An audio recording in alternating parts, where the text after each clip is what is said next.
చెప్పండి సార్ ఏం కావాలి? రే బామర్ది ఏముండే వర్షాల తర్వాత ఇది బిజినెస్ చేసే ప్లేస్. ఆ లుంగి దించి కొంచెం డీసెన్సీ మెయింటైన్ చేయండి సార్. ఎక్స్క్యూజ్ మీ ఏమున్నాయి సార్? మీరు వెళ్ళి కూర్చోండి, నేను మెనూ పంపిస్తా.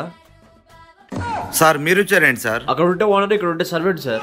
ఒక ఫ్యామిలీ ప్యాక్ బిర్యానీ, ఒక చికెన్ 65 ఒక్కడే తినేస్తారా? పార్సల్ ఇంటికి తీసుకెళ్తా, త్వరగా రెడీ చేయి. త్వరగా అంటే కొంచెం ఎక్స్ట్రా పడుతుంది సార్, ఇక్కడ ఎంతో ప్రాసెస్ లో ఉంటుంది. మీ ఓనర్తో నేను మాట్లాడుకుంటా పో. Sir parcel ready.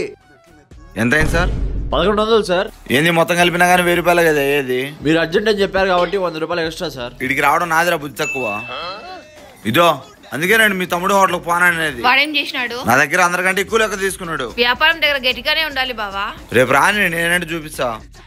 తీసుకో బావా. సార్ మీరేం తిట్టొచ్చిండ్రే? ఏంది బావా ఇంట్లో కూడా సార్ అంటావు? అయినా మా ఇంటి మీద పడి తినడానికి సిగ్గుండాలరా. ఇప్పుడు నేను చెప్పినా సిగ్గుందానా? అక్క ఇస్తా. తీసుకోరా తమ్ముడు తిను. ఏం బావ దిష్టి పెడతావు మా తమ్ముడు తింటా ఉంటే?